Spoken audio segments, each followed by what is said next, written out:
నమః శివాయ. అందరికీ నమస్కారం అండి. నేను మీ ప్రవీణ్. మీరు చూస్తున్నారు ప్రవీణ్ తెలుగు ట్రావెలర్ ఛానల్. మన ఛానల్ తరపున మన ఛానల్ ఆధ్వర్యంలో మనం రుద్రాభిషేకం జరిపిస్తున్నాము. డిసెంబర్ 16వ తేదీ మార్గశిర మాసం ఆరుద్ర నక్షత్రం రోజున ఈ రుద్రాభిషేకం జరిపించుకోవడం వలన దీర్ఘాయుషు, ఆరోగ్యము, ఐశ్వర్యము పొందడానికి ఈ రుద్రాభిషేకం చాలా ఉత్తమమైనటువంటి పూజ అండి. ఆరోగ్య సమస్యలు, కఠినమైనటువంటి సమస్యలు, సంసార అభివృద్ధి, సంతాన అభివృద్ధి, వృత్తి, వ్యాపార, ఉద్యోగ, ఆర్థిక పరంగా, వివాహం పరంగా మంచి ఫలితాలను అయితే ఇస్తుంది ఈ రుద్రాభిషేకం. అందుకే ఖచ్చితంగా మీ గోత్రనామాలతో ఈ పూజ జరిపించి ఒక్కసారి ప్రయత్నించండి. అన్ని విఘ్నాలు తొలగిపోయి అద్భుతమైన ఫలితాలను అయితే పొందుతారు. పూజ అనంతరం మీకు స్వామివారి ప్రసాదంగా ఒక చిన్న శివలింగము, పంచముఖి రుద్రాక్షలు 2 విభూతి ప్రసాదం పంపబడుతుంది. ఒకవేళ మీకు శివలింగం వద్దు అనుకుంటే శివలింగం కాకుండా రుద్రాక్షలే 4 రుద్రాక్షలు విభూతి ప్రసాదం పంపబడుతుంది. రుద్రాభిషేకం జరిపిస్తున్నాం. అది కూడా కేవలం 999 రూపాయలతోనే. మనం బయట ఇదే రుద్రాభిషేకం జరిపించుకుంటే మనకు 50,000 నుంచి ₹1,00,000 ఖర్చు అవుతుంది. కావాలంటే మీరు చూడండి, మనం అంత ఖర్చు పెట్టుకొని మనం రుద్రాభిషేకం జరిపించుకున్నా సరే, మనం అంత ఖర్చు పెట్టి పూజ చేయించుకున్నా సరే వాళ్ళు ఎలా చేశారు ఏంటి అన్నది మనకు తెలియదు. అసలు మన గోత్రనామాలతో చేసినారా లేదా అన్నది కూడా మనకు డౌట్గానే ఉంటుంది. కానీ మన ఛానల్ తరపున అలా కాదండి. మన ఛానల్ తరపున మనం జరిపించే ఈ పూజ పూర్తి వీడియో మీకు వాట్సాప్కి నేను షేర్ చేస్తాను. మరొక విషయం ఏంటంటే, ఆ పరమేశ్వరుల వారికి అత్యంత ప్రీతికరమైనటువంటి అభిషేకం ఎప్పుడు జరుగుతుందంటే మార్గశిర మాసం ఆరుద్ర నక్షత్రం రోజునే ప్రీతికరమైనటువంటి అభిషేకం జరుగుతుంది. ఆ రోజున అభిషేకం చేస్తే ఎవరి పేర్ల మీద, ఎవరి గోత్రనామాల మీద మనం అభిషేకం చేస్తామో వాళ్ళు కోరుకునే కోరికలను ఇట్టే తీర్చేస్తారంట పరమేశ్వరుల వారు. ఈ మాట నేను చెప్తున్నది కదండి, పెద్ద పెద్ద పండితులు చెప్తున్నటువంటి మాట. కావాలంటే మీరు యూట్యూబ్లో మార్గశిర మాసం ఆరుద్ర నక్షత్రం అని కొట్టండి, పెద్ద పెద్ద గొప్ప గొప్ప వ్యక్తుల ప్రవచనాలే వస్తాయి ఈ రోజు గురించి. ఇలాంటి మంచి అవకాశాన్ని మిస్ చేసుకోకండి. మీరు నిజంగా కష్టాల్లో ఉంటే, మీరు నిజంగా ఇబ్బందుల్లో ఉంటే, మీరు ఆర్థికంగా చాలా ఇబ్బందులు ఒక్కొక్కసారి కలిసి రాదండి. ఎంత కష్టపడినా సరే వచ్చిన డబ్బు వచ్చినట్టే వెళ్ళిపోతుంది. అలాంటి వాళ్ళకు మంచి అవకాశం. ఈ రోజున ఎవరు మిస్ అవ్వకండి. డిసెంబర్ 16వ తేదీ తెల్లవారుజామునే ఈ రుద్రాభిషేకం జరుగుతుంది. అలాగే వీలైనంత తొందరగా మీ పేర్లు గోత్రనామాలు నమోదు చేసుకోండి. ఎవరు మిస్ అవ్వకండి. మీ పేర్లు గోత్రనామాలను నమోదు చేసుకోవడం కోసం మీరు కాల్ చేయవలసిన నెంబర్ లేదా వాట్సాప్లో మీ పేర్లు గోత్రనామాలలో పంపాల్సిన నెంబర్ వచ్చేసి 7981961643 7981961643. ఇక క్షేత్రం వచ్చేసి మనము ఈ రుద్రాభిషేకం జరిపించే క్షేత్రం వచ్చేసి దట్టమైన నల్లమల్ల అడవుల మధ్యలో ఉన్నటువంటి పలుపొలవీడు అనే క్షేత్రం అండి. చాలా పురాతనమైనటువంటి క్షేత్రము. ఒకప్పుడు కాశీరాజులు నెలల తరబడి అడవి మార్గం గుండా వచ్చి ఇక్కడ పూజలు చేసుకుని వెళ్ళేవాళ్ళంట. అంత గొప్ప క్షేత్రం, నిజంగా అద్భుతాలు జరిగినటువంటి క్షేత్రం అండి. సో ఇంత చిన్న వీడియోలో నేను అంత పెద్ద స్థల పురాణం చెప్పాలంటే కొంచెం కష్టమవుతుంది. కాబట్టి చాలా గొప్ప క్షేత్రం అండి. నన్ను నమ్మి ఒక అడుగు అయితే ముందుకేయండి. అన్నిటికీ ఆ పార్వతీ పరమేశ్వర్లో వారిపైన భారం వేసి ఒక్క అడుగు ముందుకేయండి. అంతా వాళ్ళే చూసుకుంటారు. సరేనా? ప్రతి ఒక్కరికి మంచి జరగాలని నేను మనస్ఫూర్తిగా కోరుకుంటున్నాను. ఓం నమః శివాయ, శ్రీమాత్రే నమః. హాయ్ వ్యూవర్స్, నేను మీ ప్రవీణ్. మీరు చూస్తున్నారు ప్రవీణ్ తెలుగు ట్రావెలర్ ఛానల్. ముందుగా ఈ వీడియోకి ఒక లైక్ కొట్టండి. ఈ వీడియోని మీ వాట్సాప్ స్టేటస్గా పెట్టుకోండి. ఇకపోతే ప్రస్తుతం నేనైతే జ్యోతి క్షేత్రంలో అయితే ఉన్నానండి. జ్యోతి క్షేత్రం అనగానే మనకు గుర్తొచ్చేది శ్రీ శ్రీ శ్రీ అవధూత కాశీనాయన గారు. కాశీనాయన గారు అనగానే రాయలసీమ జిల్లాల్లోనూ అలాగే నెల్లూరు జిల్లాలోనూ తెలియని చిన్న పిల్లవాడు కూడా ఉండడు. ప్రతి ఒక్కరికి తెలిసి ఉంటుంది. అంతేకాదు, చాలా దేవాలయాల దగ్గర కాశీనాయన నిత్య అన్నదాన ఆశ్రమము లేదా నిత్య అన్నదాన సత్రము లాంటివి పేర్లు మనం చూస్తూ ఉంటాం. మన దగ్గర రూపాయి కూడా డబ్బు తీసుకోకుండా ఎప్పుడు వెళ్తే అప్పుడు 24 గంటలు మనం ఎప్పుడు వెళ్తే అప్పుడు మనకు భోజనం అయితే పెడుతూ ఉంటారు. మన దగ్గర నుంచి ఏమీ ఆశించరు. సో అంత గొప్ప పుణ్యాత్ములండి కాశీనాయన గారు. ప్రతిదీ కూడా ఆయన పేరు మీదనే అయితే నడుస్తూ ఉంటుంది. ఈ అన్నదాన ఆశ్రమాలు ఇవన్నీ కూడా కావచ్చు. లేదు అనకుండా ఎక్కడెక్కడి నుంచో వస్తుందో తెలియదు, కానీ 24 గంటలు భోజనం అయితే ఉంటుంది. అంత అద్భుతంగా జరుగుతూ ఉంటుంది. కాశీనాయన గారికి సంబంధించిన ఏ దేవాలయం అయినా కావచ్చు, ఏ ఆశ్రమం అయినా కావచ్చు. అయితే ఈ జ్యోతి క్షేత్రంకు ఉన్నటువంటి ప్రత్యేకత ఏంటంటే, ఈ జ్యోతి క్షేత్రంలో ఈ జ్యోతి క్షేత్రం పూర్వామిల్ల నుంచి 30 కిలోమీటర్లు, అంటే కడప జిల్లా పూర్వామిల్ల నుంచి 30 కిలోమీటర్లు అలాగే గిద్దలూరు నుంచి అయితే ఒక 50 కిలోమీటర్ల దూరంలో అయితే ఉంటుందండి ఈ జ్యోతిక్షేత్రం. ఈ జ్యోతిక్షేత్రంకు ఎలా రావాలి ఏంటి అనేది నేను డిస్క్రిప్షన్లో పెడతాను, మ్యాక్సిమం ట్రై చేస్తాను. అలాగే ఈ జ్యోతిక్షేత్రంకు ఉన్నటువంటి ప్రత్యేకత ఏంటంటే ఇక్కడ శ్రీ శ్రీ శ్రీ అవధూత కాశీనాయన్ గారు సజీవ సమాధి అయ్యారు. ఇక్కడ ఈ సజీవ సమాధి ఇక్కడే నేను క్లియర్గా చూపిస్తాను ఆ సమాధిని. ఈ సమాధి పైన ఒక అద్భుతమైనటువంటి చరిత్ర ఉంది. సమాధి అవ్వడానికి ముందు కాశీనాయన్ గారు ముందే పలాని సమయంలో పలాని తేదీన నేను సమాధి చెందుతాను అని చెప్పారంటండి. సో అలా చెప్పి సమాధి అయ్యారు కాబట్టి సజీవ సమాధి అని చెప్తారు. అంతేకాదు ఇక్కడ స్వామివారు ముద్రలో అయితే ఉంటారండి. నరసింహస్వామి లాగా అలా ముద్రలో అయితే ఉంటారు.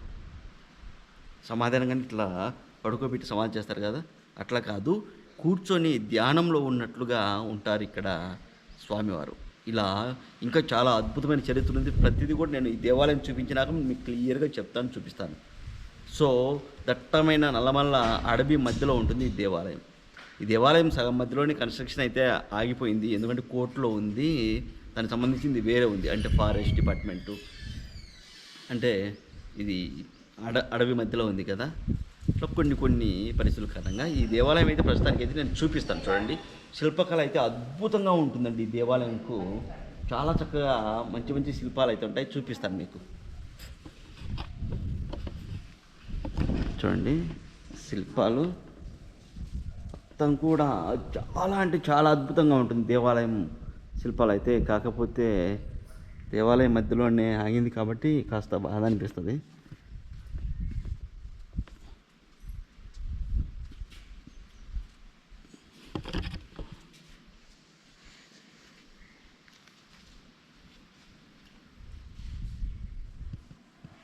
ఇక్కడ ప్రతి స్తంభానికి కూడా శిల్పాలు మనం చూడొచ్చు. చాలా చక్కగా చాలా అందమైన శిల్పాలను కూడా మనం చూస్తాం.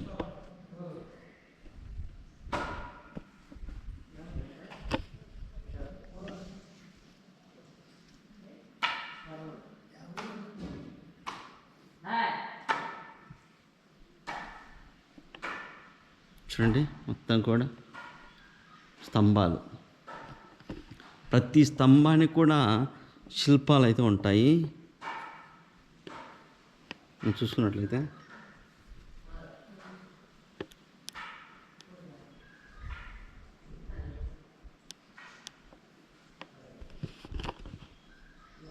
ఇది వచ్చేసి జ్యోతి క్షేత్రం అండి, డ్రోన్ షాటు.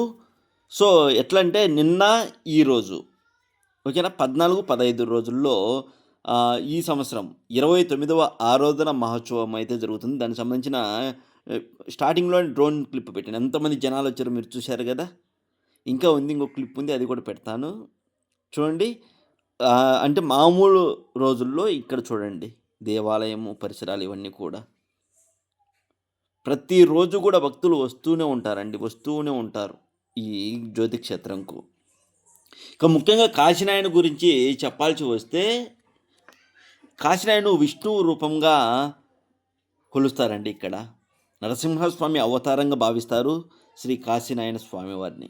ఇక్కడ చాలామంది భక్తులు ఉన్నారు స్వామివారికి. ఒక యుగ పురుషుడిలాగా చెప్తారు, మానవ రూపంలో ఉన్నటువంటి దేవుడిలాగా భావిస్తారండి. అన్నపూర్ణదేవి ఇక్కడ ప్రత్యక్షమయ్యి ఈ కాశీనాయన స్వామికి వరం ఇచ్చారంట. నీ పేరు పెట్టుకొని, నీ పేరు పలికితే చాలు వారికి ఆకలి తీరుస్తాను అని ఈ స్వామివారికి, కాశీనాయన స్వామివారికి అమ్మవారు అన్నపూర్ణాదేవి వరం ఇచ్చారంట. అందుకే ఈయన పేరు, కాశీనాయన స్వామి పేరు ఎక్కడ చెప్పినా సరే, ఎక్కడ పెట్టుకున్నా అన్నం దొరుకుతుందండి. రాత్రి పగలు అన్నదానం నడుస్తూనే ఉంటాం, ఎక్కడ ఏ ఇబ్బంది లేదు. పెడతారు. ఓకే, అంటే నాకు ఆశ్చర్యం అనిపించేది ఏంటంటే, నేను ఎప్పుడు వచ్చినా తక్కువ రాదు, నాకు భలే ఆశ్చర్యం అనిపిస్తుంది. అది అంటే ఒక 5 నిమిషాలు ఆగండి మళ్ళీ చేస్తున్నాము అనేది ఉండదు. ఓకే, అది ఇది కరెక్ట్. వాళ్ళు దేవుని దర్శనం తిరిగి వచ్చే లోపు మళ్ళీ అన్నం అవుతుంది. అట్లా ఇంట్లో అన్నం ఉందనుకోండి, జనం తక్కువ అన్నారు, ఈ అన్నం వచ్చిన జనం సరిపోతే చాలా చూసుకుంటా ఉంటాం. ఓకే, ఇప్పుడు వేస్తాం అన్నమాట. అంతే. అక్కడ అవుతుంటుంది, ఇది అయిపోయేలోపు అది వచ్చేస్తుంది. వచ్చేస్తుంది. ఎప్పుడు లోపల రెడీగా 100 మందికి ఎప్పటికీ ఉంటుంది ఇక్కడ ఆ, రెడీగా. మినిమం 100 మంది తినేలోపు మళ్ళీ రెడీ ఇంకో రెడీ మళ్ళీ అవుతుంది. అవుతుంది ఆ. అట్లా. ఎప్పుడు లోపల రెడీగా ఉంటుంది. లోపల రెడీగా ఉంటుంది. ఓకే, ముందు చూసినట్టయితే నిత్య అన్నదానం అండి. జ్యోతి క్షేత్రంలో అయితే ప్రజెంట్ అయితే ఉన్నాం మనము. ఆవు సమాధిని అయితే నేను మీకు చూపిస్తాను రండి.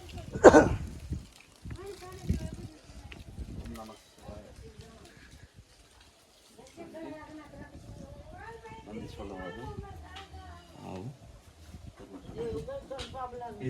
ఇదేనండి ఆవు యొక్క సమాధి. ఇది చక్రంగా ఉంది దానికి చదువు. మేము ఆవులు కాసిన వాళ్ళం స్వామి. గరడాద్రిలో ఆవులు కాసిన గరడాద్రి ఆవు ఇది. దండి పెట్టుకోవాడు తీర్థం కూడా ఉంది వేసుకో. ఆవు సమాధి అండి ఇది. నాయన గారు తను నాయన గారు సజీవ సమాధి అయినప్పుడు ఆయన చుట్టూ కూడా తిరిగి ఈ ఆవు మరణించింది కింద పడి. తల్లి బిడ్డ రెండు ఎన్నే బిడ్డ కూడా అప్పుడు చనిపోయిందా? తల్లి బిడ్డ రెండు చనిపోయినాయా? తల్లి బిడ్డ చూడు విగ్రహం చూడు, విగ్రహం కూడా ఎట్టు తెచ్చిన తల్లి బిడ్డ రెండు చనిపోయా? ఆవు బిడ్డ రెండు కూడా ప్రాణాలు అయితే వదిలేయంటండి నాయన గారి దగ్గరే. రెండు ఇక్కడే పెట్టిండ్రమ్మా రెండు. ఇక్కడ ఏంటంటే శ్రీ అవధూత కాశీనాయన గారు తాను సజీవ సమాధి అయినప్పుడు తన ప్రాణాలను వదిలినప్పుడు ఆయనతో పాటు ఉన్నటువంటి ఆవులు, ఇక్కడ అన్నీ కూడా ఆవులు ఉంటాయి కదా, కానీ ఈ ఆవు బిడ్డ అయితే చాలా ఇష్టమంట కాశీనాయన గారికి. ఆ బాధ భరించలేక ఆయన దగ్గరే ఆయన చుట్టూ కూడా తిరిగి ఈ ఆవు బిడ్డ రెండు కాశీనాయన చుట్టూ తిరిగి అక్కడే ఆయన దగ్గరే ప్రాణాలు అయితే వదిలేయంట.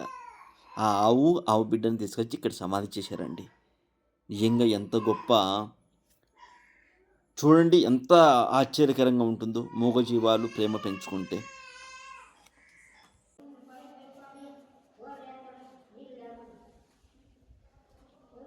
నాయన గారు అండి, కాశీనాయన గారు. ఇక్కడ మనం చూసుకున్నట్లయితే చూడండి కాశీనాయన గారు ఇలా ఉంటారు.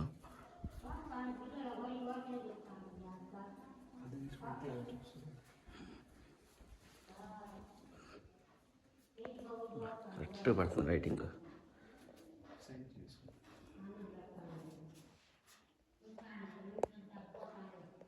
శ్రీ శ్రీ శ్రీ అవధూత కాశీనాయన గారి సజీవ సమాధి మందిరం అండి ఇది.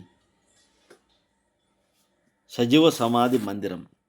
ఈయన ఒక ఆధ్యాత్మిక గురువు అని చెప్పచ్చు. నెల్లూరు జిల్లాలోని బెడుసుపల్లిలో జన్మించారు ఈయన. కాశమ్మ సుబ్బారెడ్డి ఇతని తల్లిదండ్రులు, ఈ స్వామివారి తల్లిదండ్రులు.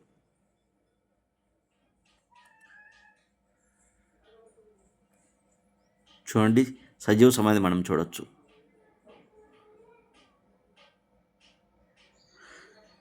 ఏంటంటే ఇక్కడ స్వామివారు కాశీనాయన స్వామివారికి ఏం చేశారంటే,